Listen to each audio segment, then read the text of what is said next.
Yo, what is up, YouTube? What is up, YouTube? Welcome to another call on Tyrone. Of course, hey. If we're gonna talk about SEC football, of course I gotta wear the Victory Lane t-shirt. Um, Nick Saban is off his rocker. Um, Nick Saban is off of I don't know really what to say. He's kind of just had a weird turn of events tonight. I mean last night and going into this morning. Um, so Nick Saban stated last night that if you go look at the recruiting class that he had, he finished in second and A&M finished in first, and Jimbo paid for it. Um, my thing is, I don't think it's recruiting, right? If you're Nick Saban, you've been on the top of the world for how many years, and you kind of just lost it.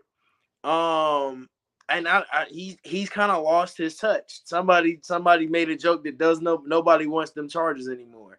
Um, but my thing wasn't. I don't think my thing was the fact that he went after Jimbo. My problem was the fact he went after Dion. Um, and being that I'm a HBCU fan, being that I'm a SWAC football fan, I'm a FAMU fan. Fangs up. Um, the fact that he came after Dion, who you've done commercials with, you've done all these certain, these scenarios with, you've been around them, you've had these, these situations, and your thing is to go after him and say he paid a kid who, if you think about Travis Hunter, was coming to Florida State University, where he was going to start, of course, but he was coming to Florida State University, a school that wasn't at the highest of highest, and decided to come go play for Dion. The thing about saying that Dion paid $1 million, why that's so false and it's such a false narrative to me, is because Dion only makes $300,000 in a year. For his whole salary is $300,000. The school only gets $8 million for every sport in Jackson State.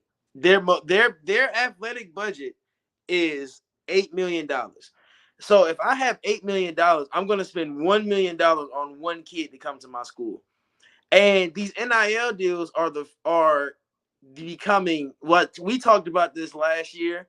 If you watch my shows from last year, I was telling people those NIL deals are very large. They're very big. These guys are not getting cheap deals.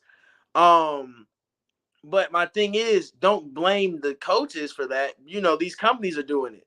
But to go after Dion, where Jackson State is at a pinnacle right now, where SWAC, I'll say HBCU football, SWAC, especially in the SWAC, they're at the pinnacle right now. And in FCS play, we literally just had the discussion about the FCS playoffs and allowing HBCUs to get in. And we just had a full discussion on Twitter. If you want to go on my Twitter, I'll put the thread out. That we don't get a lot of credit. We don't get a lot of shine. And to go after Dion for getting a guy that wanted to go to Jackson State, wanted to be a part of that culture, wanted to be a part of that situational, progress. It's kind of crazy to me, because why? What makes you want to say something like that about somebody and just dry snitching? So we'll get into the Saban stuff. So Saban this year said that he was going to beat Alabama because he did it last year, and of course he did. He beat them last year. It might have been a fluke, as people like to call it. He beat them. No matter what you say, he beat him. Jimbo Fisher was the first coach in Saban's tree to beat him. He was 34-0 till he got to Jimbo, and Jimbo beat him. And then now you beat Kirby, and then Kirby goes and beats you. So now you're at a point where you're not on top anymore. So if I'm not on top, what am I gonna do? If you're not on top, you're gonna try to pull. It's the crab effect. I'm not at the pinnacle, so what I'm gonna do is pull everybody down.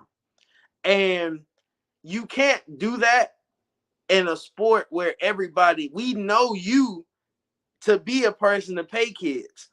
It's been known for years that everybody knows when you go to Alabama, you're going to get you a Charger. If you go to Alabama, he's going to pay for your house. If you go to Alabama, he's going to do this. He's going to do that.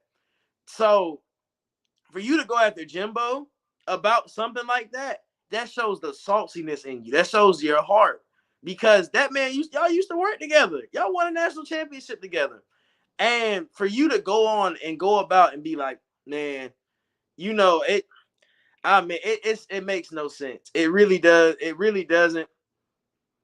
But yeah. Oh, I forgot you were an Alabama fan. Yeah, I'm going to talk about it, Jalen.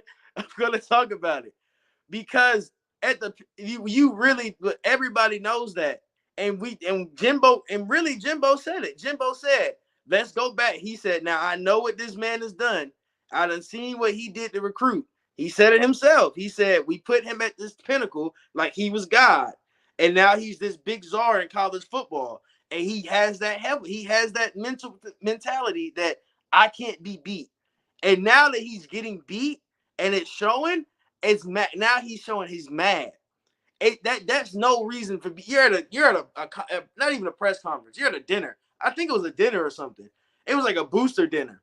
You're at a booster dinner. You're bringing up Jackson State, and they asked about NIL stuff. And you bring up First off, Jackson State shouldn't even came off your tongue if we're going to talk about NIL stuff. These HBCUs aren't getting these big time deals, these big things. And you're one of the first teams you said was Jackson State and said how they paid a kid $1 million. And we know who you were talking about because because he was the number one player this year. And for Travis Hunter, which I felt like he shouldn't have responded, but to say, like my mom has 5 kids and they stay in a 3-bedroom house. But I got $1 million.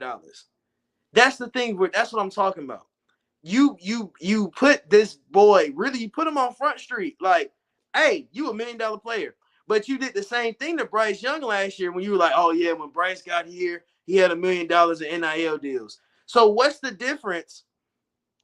What's the difference? Like, I really don't feel like you talked about how Bryce had already got millions in NIL deals and then Travis Hunter getting $1 million. What is your problem in that? And the thing with Jimbo, if Jimbo did pay for him, we have no proof. We have no evidence that he did. And we've had kids flip. So if Jimbo's paying them, why are kids flipping from A&M? We most definitely had Bear flip from Georgia, go to A&M, and flip right back. And you can say, oh, y'all won a national championship. That's why he did it. If I'm getting paid, I'm not leaving. If I'm a part of a recruiting class that's getting paid, why would I leave? Because our team won a national championship. Is the ring more important or is the money?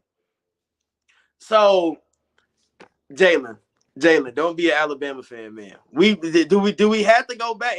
Now we got players coming, old players coming out talking about how bad it's been. So, and y'all remember, if everybody remembers, the dude that was on, I think he posted a picture on Instagram. We all remember when he posted that picture on Instagram with the Charger. Everybody's like, where you get it from? We know that how Alabama recruits. I done talked to people that got recruited from Alabama. They know what they doing. It's a great look at what Kirby does. Kirby doesn't have, and that's the thing. We talk about recruiting. We haven't heard nothing out of Georgia from recruiting wise about how Kirby's been recruiting. No scandals, no nothing. Now, I wouldn't be surprised the next couple of days Saban comes out and be like, oh, well, look at all these SEC schools and all they do. When we get to SEC Media Day, it's going to be a thing. It's going to be a big thing. SEC Media Day is going to be huge. It really is. Like, that's going to be a day where it might be ugly. I feel like Saban and Jimbo are going to sit there and they're going to have to talk and they're going to have to be around each other. And you're going to have to see that animosity and that energy towards each other. The thing about Kirby is that Kirby doesn't care. Kirby doesn't have to care about this. I feel like for Jimbo to come out and say what he does is disgusting, and to go look at what despicable, not disgusting. It's despicable how he recruits and what he was doing to get recruits.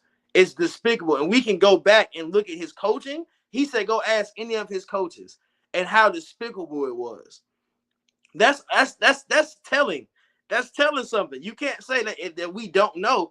If you're telling me that I can go ask his coaches how he recruited and how he treated kids and how he did this and that, and they say it's despicable, that's crazy. That shows you something that why? Like, that's not good. That you're telling me that he's treating kids like to get kids, the track record is despicable. Like, I don't even know. It's sad. Like, I feel like as you're starting something that could have been this whole NIL stuff. We knew from the get-go, if you were a college football fan, it was going to start something. We all knew. And we were like, okay, they starting these NIL deals, they starting to get these kids money. Now watch how these coaches and these commissioners and the NCAA, how they all react. Because now we're going into court. If you don't know, if you're going to look it up, we have commissioners from certain, I think the SEC and the Big 12, they're going to Congress to talk about how NIL deals are affecting college football.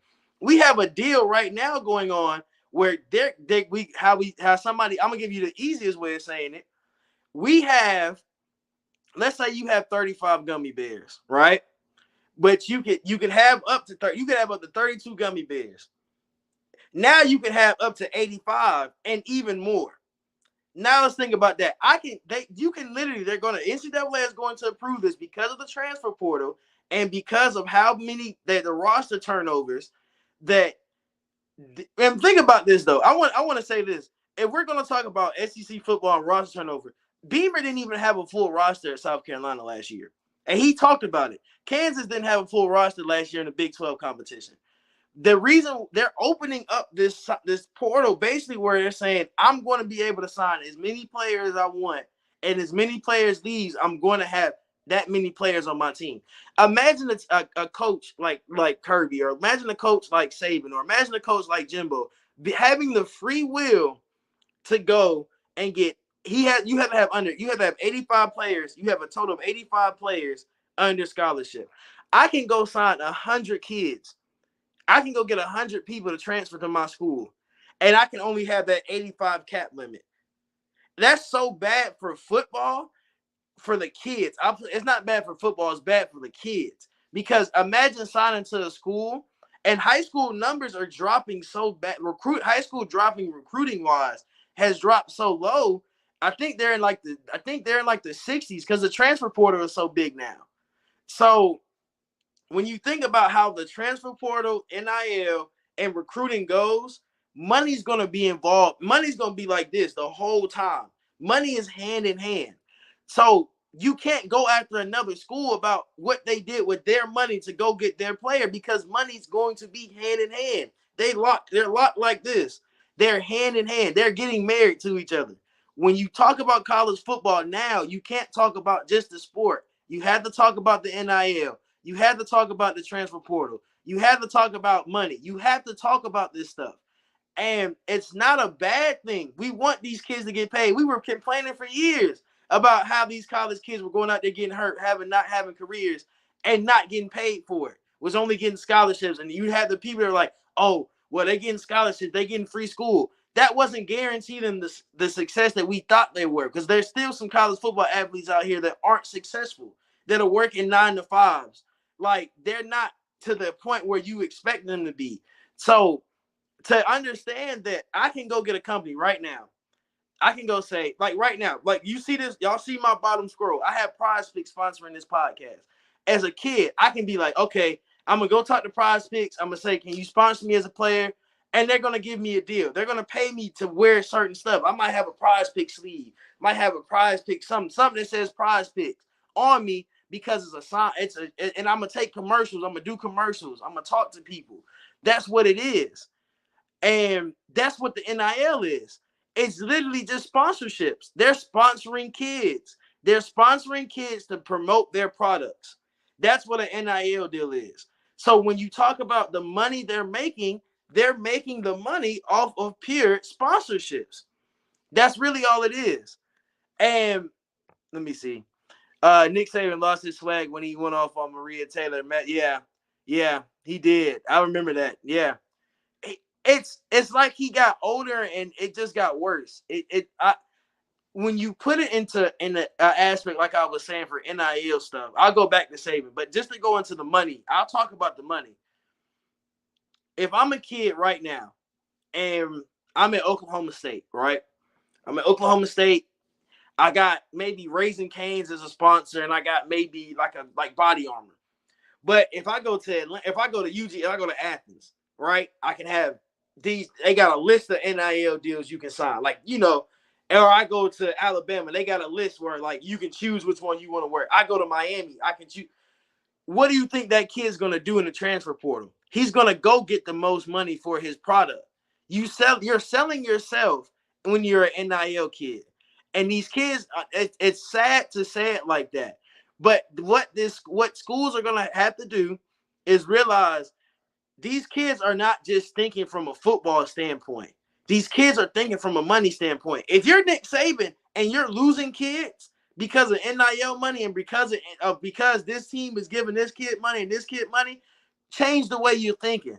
Change the way you see football now.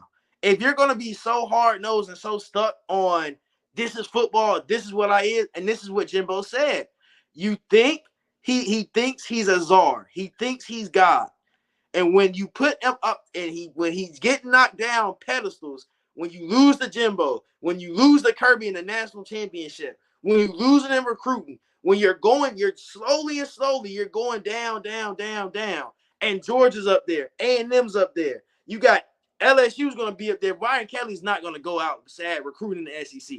Brian Kelly's going to come up there. You're going to have these schools in the SEC, and you still got to worry about Ohio State. You still got to worry about Oregon because Dan Lanning is Kirby Smart's I call him his little mini-me. So you're going to have to worry about Dan Lanning at Oregon. You're going to have to worry about these other big schools taking your talent away. And he's not used to that. And I think that the money is a problem to him because he can't get that at Tuscaloosa. He can get it for the players for like Body Armor, like these companies. Some kids right now have deals in their city or in their state. It's kids that spot like Zaxby's was oh my God, JT Daniels sponsor last year. He was the NIL deal with Zaxby's. He was the face of Zaxby's last year. Now he's not going to have that same NIL deal because he's in West Virginia. But the thing is, he was making money off of just people sharing his picture, just going to Zaxby's. He's getting a share out of it. And you're not going if you're a Saban, and if it's a money thing, let's just say if it's a money thing, change the way you see it. Have people come in like Kirby did, like Jimbo did, how all these coaches did. Have these attorneys come in, have these lawyers come in, have these people that are at the top. And Kirby had Quavo come and talk to these guys. He had Maria Taylor come and talk to these guys. He's had multiple George UGA Athens alumni come in and talk about how they supposed to talk about money. If that's the thing that you need, go talk to go have people come in and talk to these kids about it. Let them learn like money's not everything. You're going to lose 9 times out of 10 if you're not putting up the most. And if you're Saban and you're worried about a HBCU going to get a number 1 player, an HBCU, first of all, that as FCS school, if you're worried about an FCS school going to go get a player, then you have a problem on the inside. That's an inside problem. That's not an outside problem. That's not how the college football is running. You have a problem with Dion. You just did Aflac commercials with this man all college football season. Y'all was all together. Y'all was doing commercials, Coach Prime and Coach Saban, all of this and that. And you could have learned from him. And that's the thing. Even I had somebody said, it wasn't the comments, but somebody said Barstool paid for Travis Hunter. He's sponsored. That's a sponsorship. That's the thing. These sponsors are giving out so much money that they can control what school you go to. If you're Saban, you can't be mad about that. You got to get better. That's how it is. If these companies don't like Nick Saban, that's just what they don't like. They're going to tell these kids, oh, if you go to Alabama, you can't get this deal. Think about it like that. That's an inside problem. That is a deeper issue than just NIL stuff, because it's an influence, but you're telling it's people. If there's players getting told don't go to Alabama because of Nick Saban, or don't go to Alabama because that's a bad sponsorship, then that's what's going to happen. You have to change the culture. You have to change what you're doing around your area.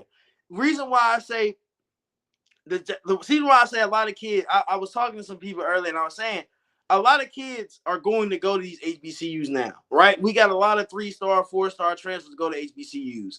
And people are like, why are they going to go? Why wouldn't they go to these bigger schools? It's a cultural thing. The culture at these HBCUs, it's like I'll put it like this. I live in Tallahassee, right? You got Florida State and you got FAMU. They separated right by a train track. There's no that literally you go over a train track, you at FSU, you go over the other train track, you at FAMU. And the cultural shift that it feels is crazy because on the FSU side, you feel like, oh, you're in a nice little city, you know, you're cool. Yeah, it's like they got a little college town. When you go to FAMU, everything's in that. It's a small campus. Everything's in this general area, and everybody's like connected. Everybody if you're in the class, you know who's in your class, or you know who's doing this. You know your roommates. Everybody meets people. It's like a brotherhood. It's a camaraderie. Florida State more feels like it's just open, like it's an open campus. Like I got to go over here to go here, I got to go over here to go there. A lot of these HBCUs are smaller. A lot of the camaraderie you build at them is not just by friends, it's not just by teammates. It's by just being at a school where it's built around you. Especially if you're a young black man, you want to go somewhere where you feel like you're wanted, where you're supposed to be there.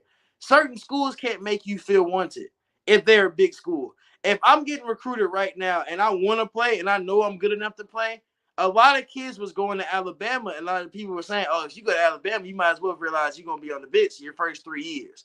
Now kids are realizing, oh, I can go to this HBCU that actually wants me, that's actually going to take care of me, that actually knows my talent level, and be like, okay, I'll go over there and play because I know I'm going to play.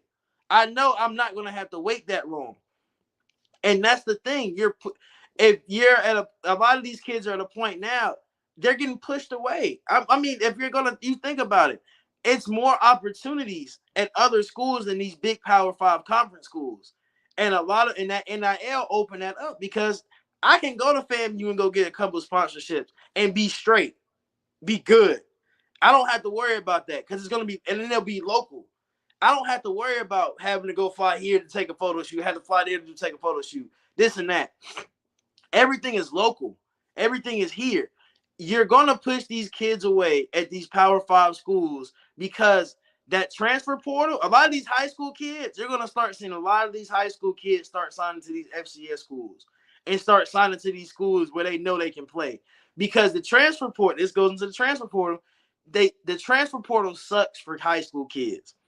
It sucks. It absolutely sucks because you can think you're going to go in and play, and then you get into a kid goes into the transfer portal, and the first thing they're doing is signing to that school. A lot of these coaches even said they're sitting there waiting on a transfer portal before they're going to sign a high school kid because they want experience. They want kids that have already been playing in college. They'd rather have that than having a kid that's coming straight out of high school. So it's killing college football slowly. I understand where Saban was coming from, but don't go after the two school. Like, don't get. It sounded real like nasty about it, like real snarky. Like, don't do that. That's my only thing about it. Don't try to push down another school to make your school feel better or make you feel better about yourself. That's how I see it. If you like the show, thank you for everybody that's here. Thank you for listening. Thank you for coming on. If there's any questions, y'all shoot them to me real quick. I'm doing more Call on Tyrone's this whole summer. There's going to be a whole bunch of stuff going on. Y'all already know. Start another podcast. I'm going to tell y'all about it one day. Follow my Twitter at Call on Tyrone ATL.